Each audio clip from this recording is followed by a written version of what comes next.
ആത്മാവിന്നാഴങ്ങളിൽ അറിഞ്ഞു നിൻ ദിവ്യസ്നേഹം നിറഞ്ഞ തലോടലായി ഇന്നും യേശുവേ.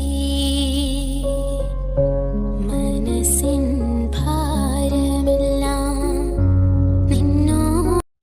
നമ്മുടെ മനസ്സിൻ്റെ ഭാരമെല്ലാം അകറ്റുന്നതിനു വേണ്ടിയാണ് യേശു കുരിശിൽ മരിക്കുകയും 3-ാം ദിവസം ഉയർത്തെഴുന്നേൽക്കുകയും ചെയ്തത്.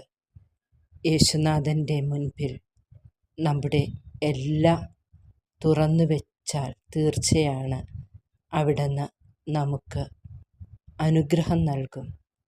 യേശു മരണത്തെ ജയിച്ച് ഉദ്ധാനം ചെയ്തത് നമ്മെ രക്ഷിക്കുന്നതിന് വേണ്ടിയിട്ടാണ്.